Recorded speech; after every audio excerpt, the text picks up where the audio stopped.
Dear Dr. Love, magandang gabi po sa inyo.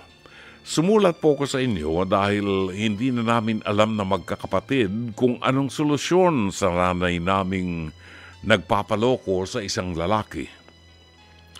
Tawagin niyo po akong Amy, 29 anyos, mula sa Hangeles City sa Pampanga. Pangatlo po ako sa 4 na magkakapatid. At kami po ay may sarili ng mga pamilya. 12 years nang wala ang tatay namin dahil sa atake sa puso. Kaya 12 years na ring byuda ang nanay naming 64 years old. Dahil retired na rin po siya at walang gaanong pinagkakabalaan, na-addict na rin si nanay sa social media. At dito nga niya nakilala si Hector, na 33 years old na mula sa Dumaguete. Sa Dumaguete pa po, itong si Hector. More than 7 months pa lamang po silang magkakilala sa Facebook. Pero alatang-alatang patay na patay sa kanya ang nanay naming senior citizen. Dr. Love, okay lang sa aming maging masaya si nanay pero hindi po sa ganitong paraan. Madalas siyang iniingan ni Hector ng pera para pambili daw ng LPG, pambayad sa renta at kuryente at kung ano-ano pa.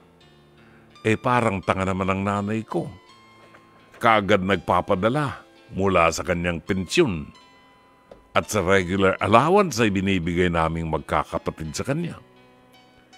Nang umingi si Hector ng pambili daw ng motor dahil plano niyang mag-abal-abal. Ibinenta ni nanay ang parte ng lupa namin sa bukid para lang may maipadala sa lalaking hindi pa niya nakikilala o nakikita ng personal. Dito na talaga kami nagalit na magkakapatid, Dr. Love. Pinagsabihan namin si nanay pero siya pa talagang galit. Huwag daw kaming makialam, lalo na't may mga sariling pamilya naman daw kami. Karapatan daw niya, lumigaya at gagawin niya lahat para sa ikasaysayan niya. 2 sa mga kapatid ko ang nakatampuan na niya at ilang weeks na rin po silang hindi nag-iinikan, Dr. Love. Inda ko. Dr. Love, ano po ba dapat namin gawin bago tuluyang mabaliw si nanay? Sa lalaking alos kalaati ng edad niya. Sumuko ng 2 kong kapatid at malapit na rin akong bumigay sa pinaggagawa ni nanay. Sana po ay mapayuan niyo ko kung anong nararapat na gawin para sa kapakanan ni nanay. Maraming salamat po. Dakalang salamat, Dr. Love. Humaasa. Amy ng Hangeles City, Pampanga. Ay, naku, dakal ng salamat, Amy. Maya Pabengi. Sana'y nakikinig ang nanay mo ngayon, Amy. Sana'y pakilakas mo ng konti ang radyo at itabi mo sa kanyang tenga, yung radyo. Mabutit, hindi mo nabanggit ang pangalan ng nanay mo. Pero ang nanay may 64 anyos na. Nanay, 64 years old.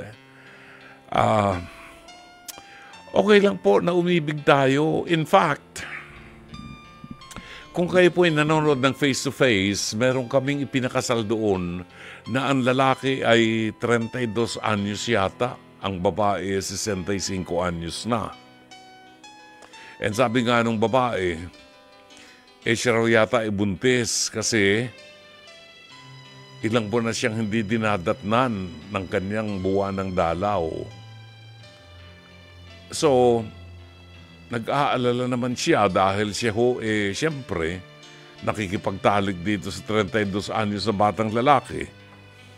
Mainit yung lalaki. Parang ano yan, parang manok na panabong yan. Kumikikig palagi, parang kuneho, ano? Na wag hindi mo madikitan, talagang hahataw yan. Si nanay, 65 anyos na ilang buwan ang hindi dinadatnan. Kaya sabi niya, ako'y may gumagalaw sa tiyan ko. Baka ako'y buntis na. Kaya ho aming pinacheck sa face-to-face. Binigyan namin ng pregnancy test. Ito pa nga si Direk Sheikh Mamaril ang nag-asikaso ng pregnancy test. Yung ba yung iniihian ba yun nila, pinapataka ng ihi para malaman kung may guhit na ganon. Si Direk Sheikh Mamaril ang namahalaan yan. Hindi siya mismo, nag-supervise lang siya. Nalaman ho namin na hindi buntis. Kasi nga sa 65 anyos na, hindi na ho nangingitlog. Si nanay, hindi na nangingitlog. Ang tanong ho niya kay Doktora Camille, Doktora, bakit to may gumagalaw sa tiyan ko? Sabi ni Doktora Camille, baka ho kabag. Baka kabag.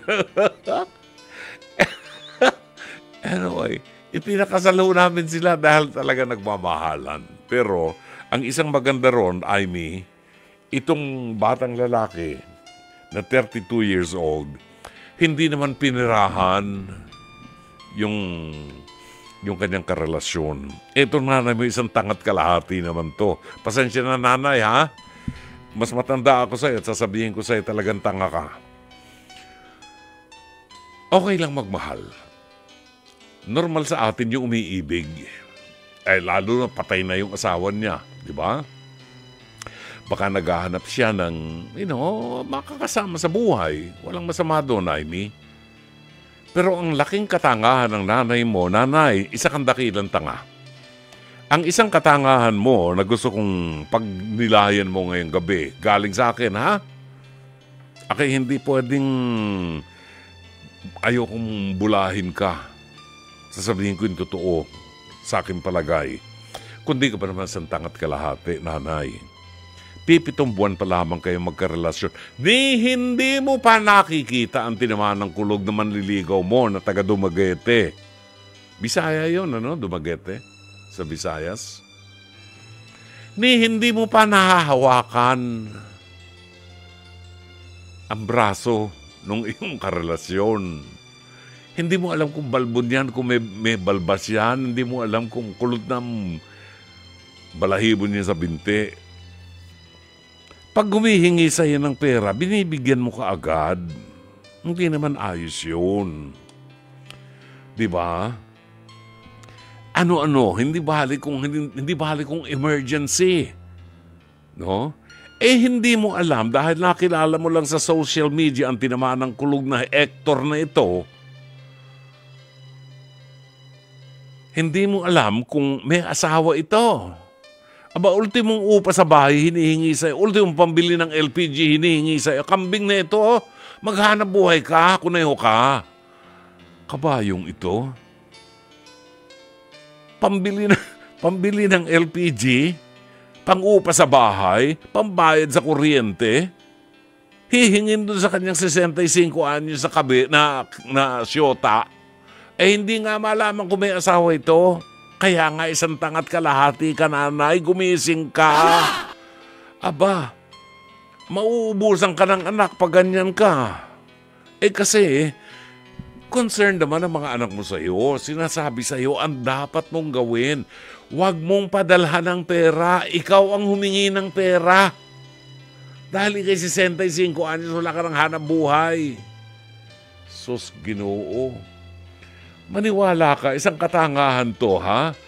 Humingi ng pambili ng motor sa'yo, yung sugar daddy mo, para gustong maghabal-habal, ibinenta mo yung parte ng lupa na dapat ay paghatian ng mga anak mo, at ibinigay mo dun sa yung boyfriend na hindi mo nakikita kung anong itsura ang tinamaan ng kulog na yan. Hindi mo alam kung ang binti niyan kasi laki ng tinting. Nakakainis ka, nanay, talaga. O gamitin mong utak mo. Tingnan mo, nagsasawa na mga anak mo sa'yo. At isang araw, maniwala ka, baka mawalan ka ng anak na lalapit sa'yo dahil ang tigas ng bungo mo, nanay. 65 anyos. Nanay, hindi ko naman sasabihin na ikay mahilig pa sa sex. Sa edad mong 65 anyos, aba, medyo Kung sakaling kakaiba ka at mainit pang katawan mo, okay lang sana. Pero gumagastos ka ng pera at ginagawa kang hinuhut-hutan ka nitong lalaking si Hector.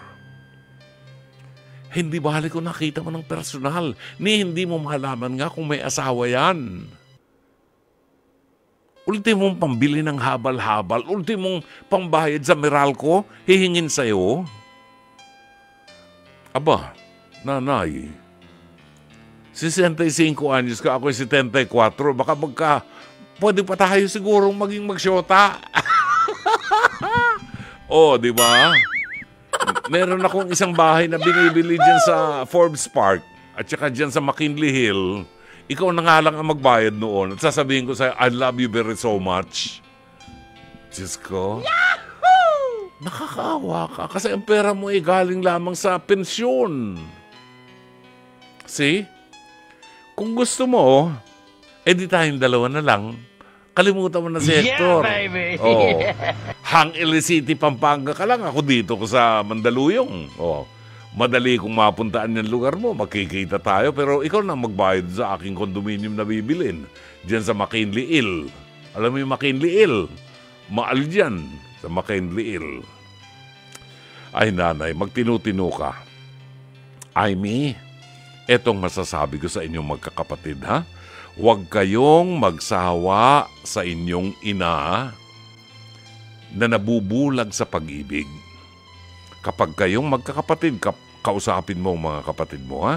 Kapag kayong magkakapatid ay nagsawa at bumitaw sa kanya, wala nang magkakalinga sa matanda. Mauubos lahat ng pera.